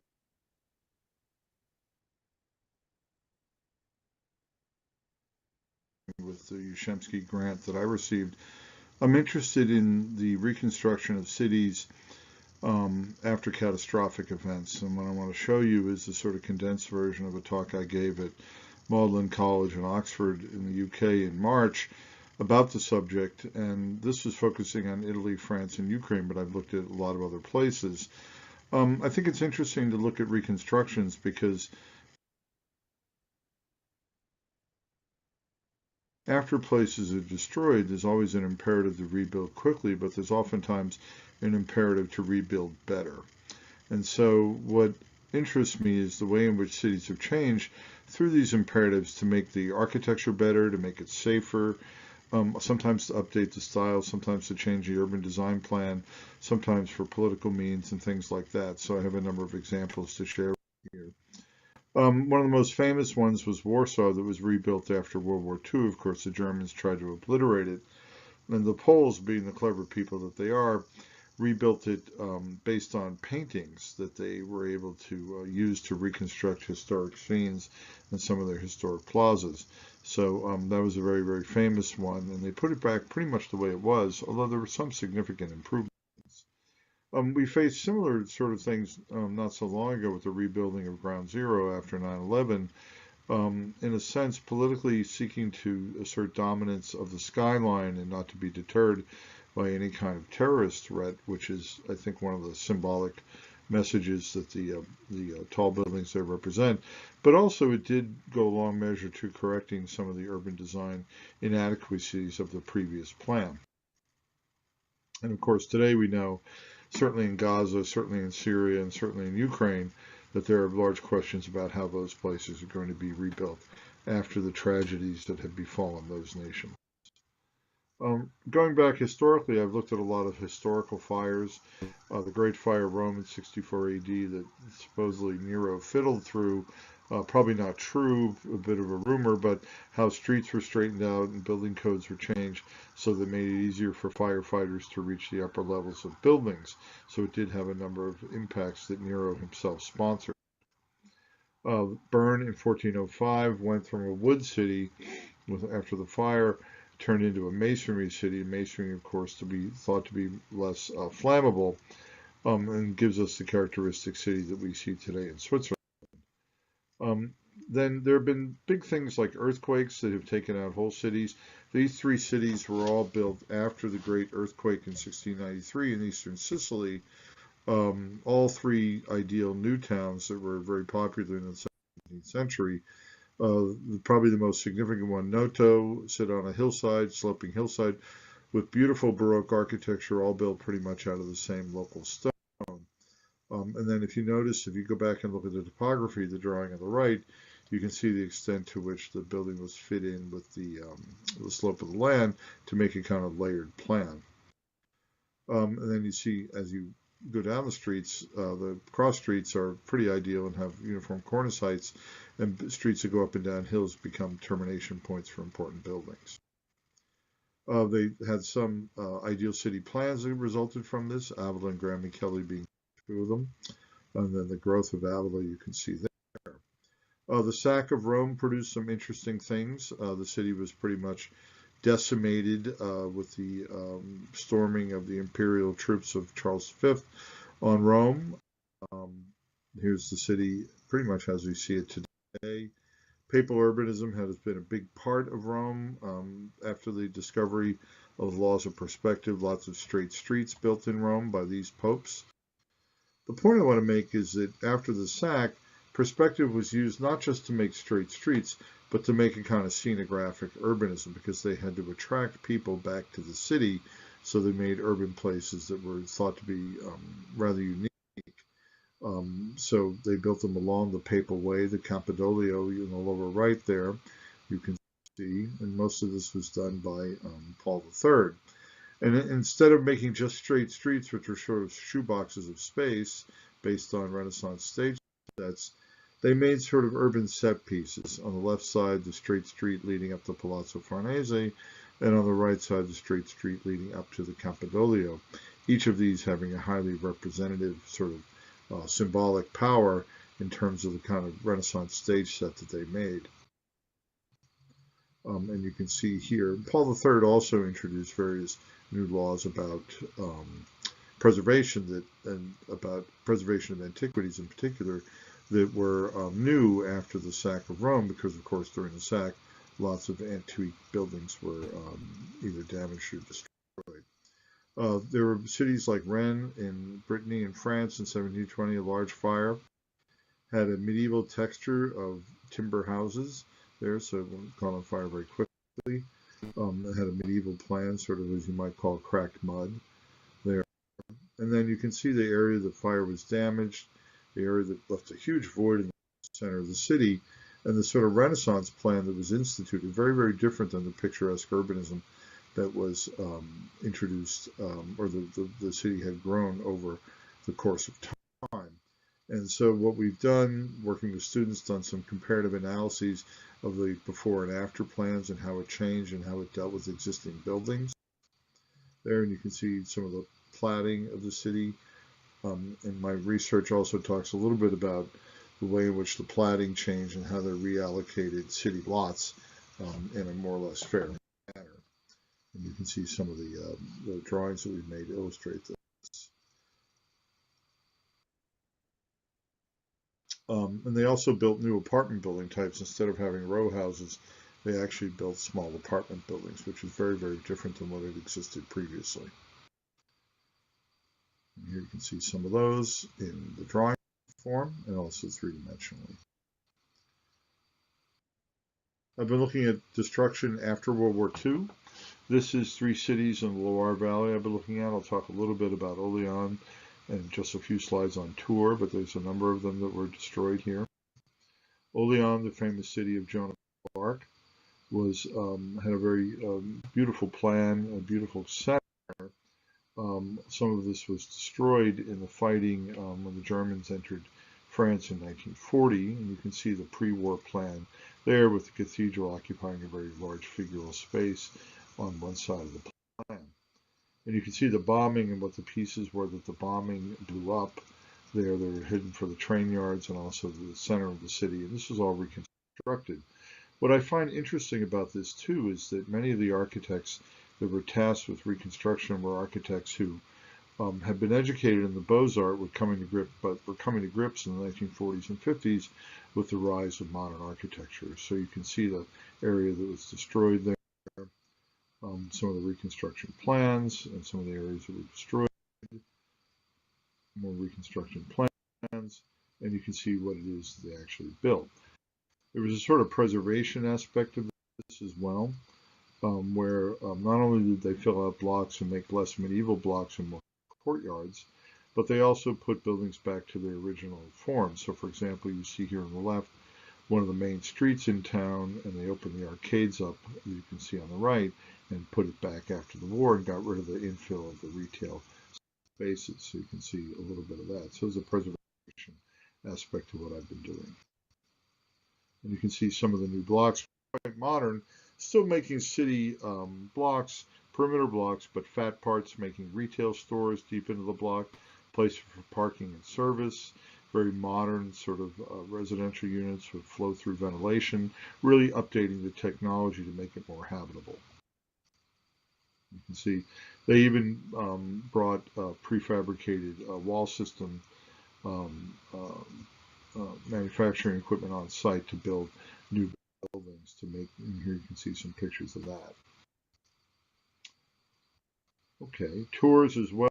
Was the city rebuilt? This is historically what it looked like here. You can see some of the medieval fabric there. And what they built there, they put a new square in and sort of continued the city grid. What I find interesting about tours is the buildings are very modern, but they fit in well with what the historic fabric was, which was very much not what was going on, at least in terms of architectural polemics of the 1940s and 50s. So you can see similarly to Oleon, these sort of very modern blocks, in this case with a movie theater in the middle of it. Here, this architect Pierre Patout, I think, was very skilled at making modern architecture that fit in well with its historic surroundings. And very few of the 20th century history books cover any of these architects. And that's tours. And then finally, one of the other most important places I've been looking at is Kyiv, partially because of the current topicality of it, but also for what happened in 1941. You can see historic maps. We've done some research looking at the historic plan of the city, the figure ground in the 19th century city prior to World War II. Here, you get some images there of what it looked like. And I've been looking at what they did to reconstruct it. So it was bombed. It was blown up by the retreating partisans in 1941. That was the way they greeted the German soldiers who came in. And so when they reconstructed it, they had a major piece of downtown that was missing. And I've been looking at how that went about. And here's the pictures of the destruction here. And then you can see everything in gray was destroyed there, but how they rebuilt it is quite interesting. Now, these are some of the schemes I've been studying, the sort of different options, schemes that were proposed for the center of Kyiv. Some of them based on St. Petersburg here, as you might imagine. That one very literally based on St. Petersburg with the statue of Stalin in the center. And then some historical research that Cindy Frank's been very helpful with, using some of the periodicals we have from the Soviet Union here. And then showing how the new buildings fit in with the old buildings, which are very, very modern. They're thin, sort of liner wrapper buildings with governmental buildings on one side and residential on the other. I'll just show you some pictures of that. I find this all to be quite interesting. Kyiv's a fascinating city, which has a remarkable recovery after all of this destruction. The most interesting thing is that they actually inserted a linear park on one side of the street, one of the few asymmetrical streets of a major city I've ever seen. So the residential side has this park on it. And I went there twice. I've been to Kyiv 3 times. I made some drawings looking at some of the street sections and whatnot. A very interesting reconstruction where they didn't put back what was there, but they actually put back a much more modern, updated city. And I certainly hope all of you get the chance to travel to Kyiv someday in this bloody war ends, and that you'll be able to appreciate all the things I've been able to appreciate in my visits there, and the skill of the Soviet architects in putting the city back together. And you can see the governmental side and the residential side here. That's what my research has been. It's been enjoyable, and I am working on a book. And the biggest thing I found out is that books don't write themselves. More pictures are key. Okay, thanks very much.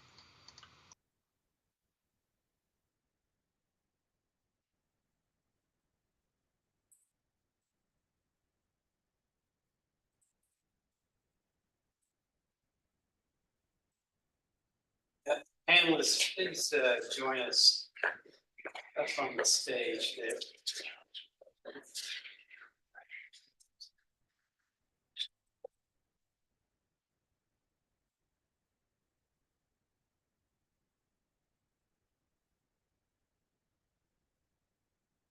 Jerry, you could join us as well if you're available.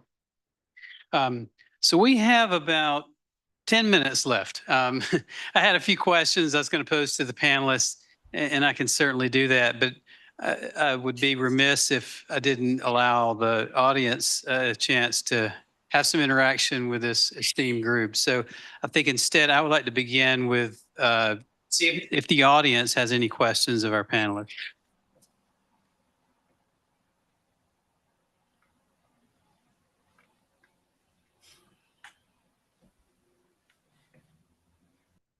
Thank you.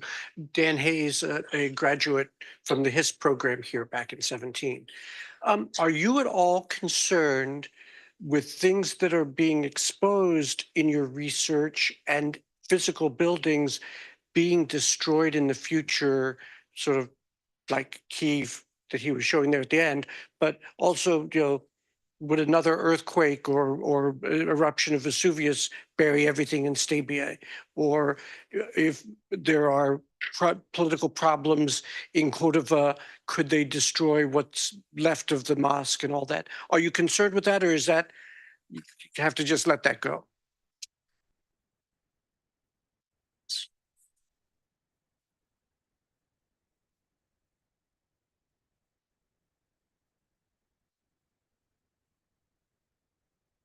Archaeology is no longer just digging things up out of the ground. But the focus of the work that we did, for example, in the Paralai, was an architectural survey. Our permit from the Turkish government allowed us to work with what we could see on the surface of the ground without moving dirt. So we could measure, we could draw, we could photograph, and we could describe. And we saved a lot of headaches by not uncovering walls that then would have to put into our budget the conservation, the consolidation. Archaeology is not going to be the same. Certainly, there still will be major excavations, and there's a great series of programs now on the TV. I don't know. It's called Pompeii, the recent excavations or something like that. It's working on a new city block that had barely been touched before. But as you might be aware, about 1/3 of Pompeii has never been excavated. So major excavations will take place, but survey projects that preserve and what is there to be seen before something happens to them. And in the case of Turkey, especially along the south coast, there was rapid expansion of summer villas, of condos, people wanting to get out of the heat of the cities in the summer and have a place on the coast. And quite a bit of the ancient material has been disrupted by that. In the specific case of a Paralai, we had a wonderful site that you could only get to if you walked there or if you sailed there. There was no road. You could not drive up. It has been maybe 25 years ago, a road started out toward the site, but they just stopped. I don't know the story behind. Nobody in the neighborhood seems to know why they stopped the construction. But it's wonderful that they did, as far as I'm concerned, because a Paralai you can still go by way of sailboat. You can go there by way of foot.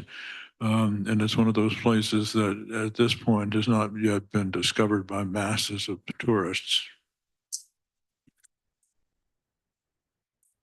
Yeah, Lindley said it really well. I want to build on that sentiment that archaeology is not just about digging things up. And so it was a great question because that's a key concern in archaeology is conservation / preservation. And so in the research I've done for the STABI project, it's come to my attention this distinction in the cultural heritage management, cultural resources management sector, a distinction between conservation and preservation policy towards sites.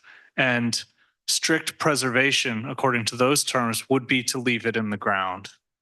And we wouldn't know necessarily very much about it, but it would be safe.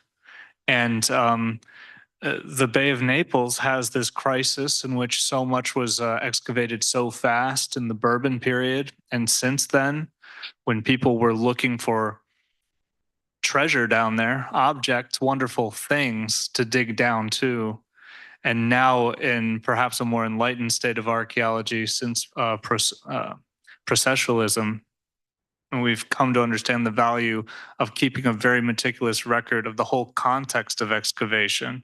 Now we're much slower about it, much more meticulous, much more careful towards the goal of conservation, at least making a record, because loss at a certain scale of analysis is inevitable.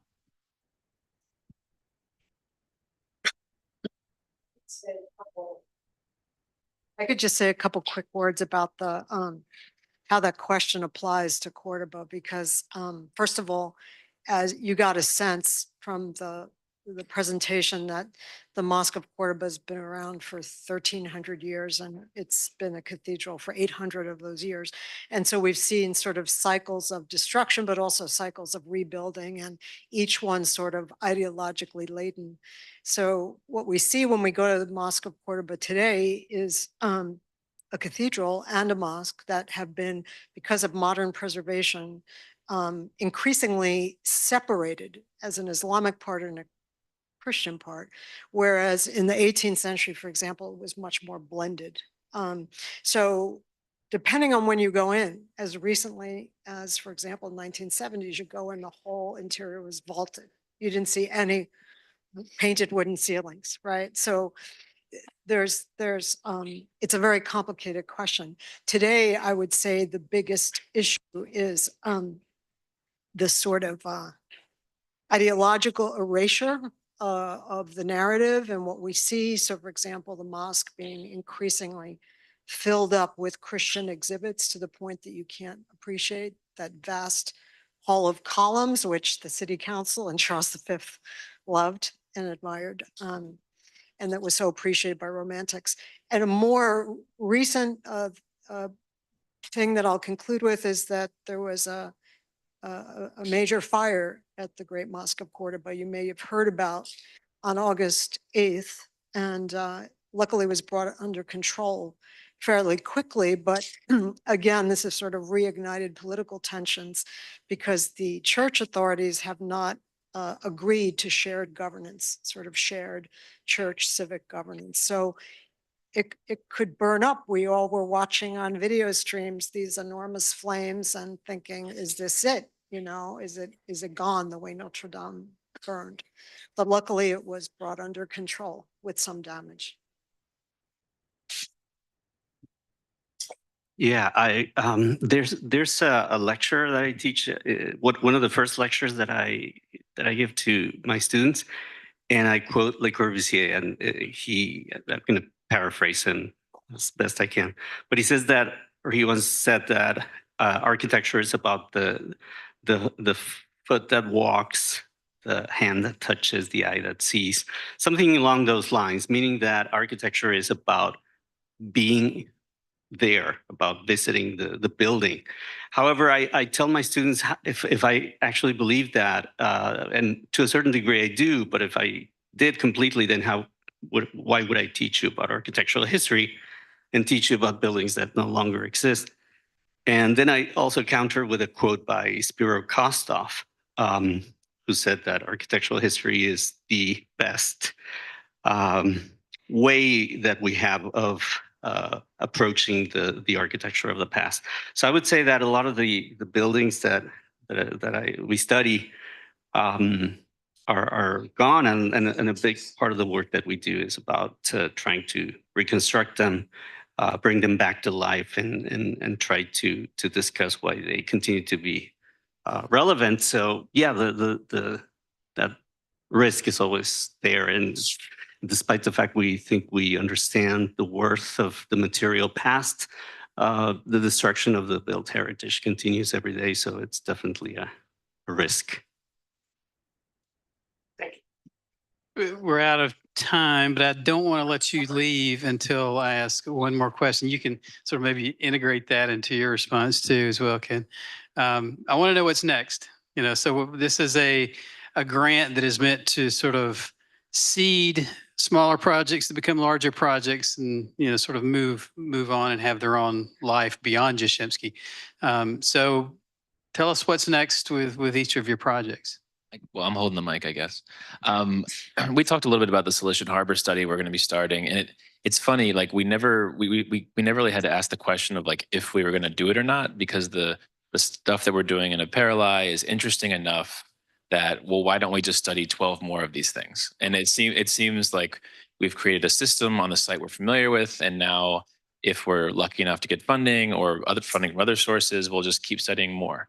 And I think it's interesting to kind of draw the parallels between different sites. And obviously we're not going to go as in depth there, but it's possible. There's another study abroad on the horizon somewhere else in Turkey, now that we're not traveling there anymore. So that's my response there.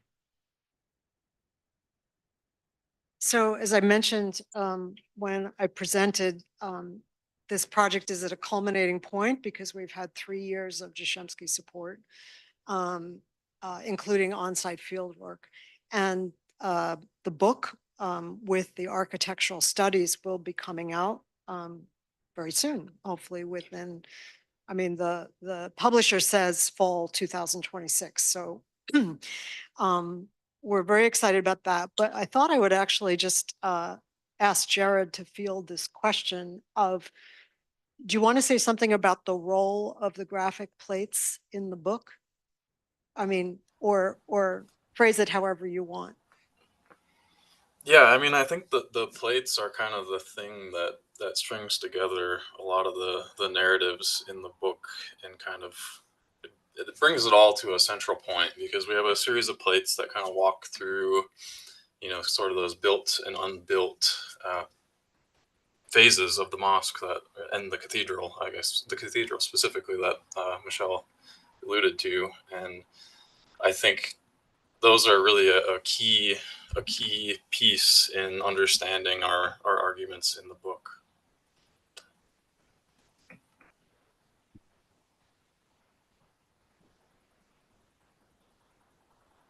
Yeah, thanks for the question, Casey. So for the Villa Ariana, I guess I can answer the question of what's next at multiple levels, but at the level of the Villa Ariana, the book on the Villa Ariana is out, but our project just focused on one aspect of that tremendously rich villa, the frescoed walls. But right now there's a kind of renaissance of literature on that villa.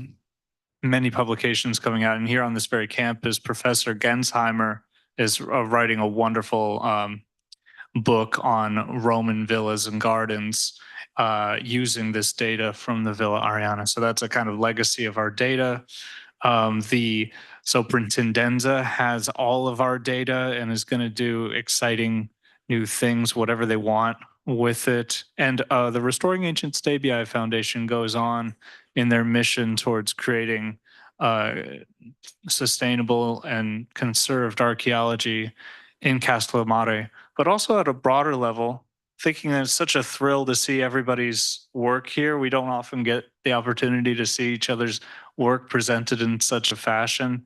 I think speaking on behalf of everyone, we have a history theory committee here. It's just so exciting to know that the Jashemski Foundation is here supporting history and archaeology in the architecture program, and just making it possible to bring us all here together. We've gone almost all night without mentioning Leo Varone, the young architect from Naples. Actually, his hometown was Castellammare di Stabia, but he had his undergraduate degree in architecture from Naples, and he came to Maryland for his master's. And it was his thesis that was this archeological promenade that followed the edge of the escarpment that unified not only the Villa Ariana and the Villa San Marco, but the other villas that had been excavated in the 18th century by the Bourbons and then promptly reburied. So the future should always include going back to that original idea of Leo's, and that is to create that promenade.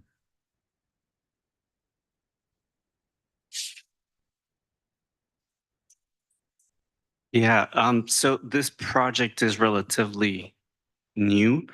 And I've traveled to Rome a couple of times, and I've traveled to Mexico City and to Madrid, but that was earlier, to look at some of the manuscripts by Marquez. And the thing about this project is that each of his works sends me down different rabbit holes, because some of them are about theory, and another ones have to deal with the history of our excavations in Rome, or history of excavations at Tivoli, and so on. So the first goal is I've written an essay. I've presented this on a couple of occasions at conferences, and the next goal would be to write a book that surveys his whole life and works.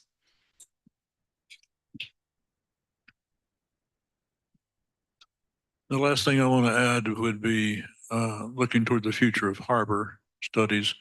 Archaeology starts off with the investigation of public buildings, of temples, of monumental baths, whether or not you're looking at the Greek world or the Roman world. But there's an awful lot of stuff that the Romans did that you have to put in the field of engineering rather than architecture. So the highway system that they built long before the Autobahn or the interstate highway system was an incredible achievement. Waterworks, dams, aqueducts, moving water around in ways in which had never been done before. When I started looking at harbors, working at Caesarea, I wanted to go back to Turkey. Israel was wonderful for the site of Caesarea, but to study ancient harbors, you had to go back to Turkey, which had three coastlines, right? You had the Black Sea, the Aegean, and the Mediterranean. But you had, looking at the bibliography, practically nothing had been done. People were looking at the cities, but harbors, which were large open industrial spaces, are impossible to excavate in terms of their sheer size and the fact that most of the buildings there, or most of the structures could be, well, maybe not quite as exciting to archaeologists. What is a breakwater? What is a ship shed? Actually, the more interesting ones might be lighthouses. But harbor studies are in their infancies, in the same sense that Wilhelmina came up to work in gardens when nobody else was doing so. It's not accurate to say the same about harbors. There has been work done, but the future of working with them is yet to come. That's fascinating. I've learned so much. And one sort of final thought that I might offer, I mean, the unifying theme is, ancient Rome, the Roman world. But I think one of the things we've learned is that particularly as evidenced by these research projects, it's not just the Roman world, it's sort of the interaction between cultures, between the Roman world and other cultures at that time, and that world and how it became reinterpreted over time. I'm thinking about Pedro Jose Martinez, whose transatlantic reinterpretation of Roman forms in a new Mesoamerican context. I think about harbors as sites of intercultural contact. I think of Cordoba as being constantly reinterpreted over time by different cultures. And that's a theme that was not intentional necessarily, but it came out as a result of the kinds of projects that you all took on as under the guise of this grant. So really thank you all for coming and for learning about these projects and sharing with us. Thanks to the Jashemski family for their support over the years for this. And I'd be remiss if I didn't remind you, we have lots of sweet treats just outside the door. So feel free to help yourself and continue the conversations informally. Thank you all.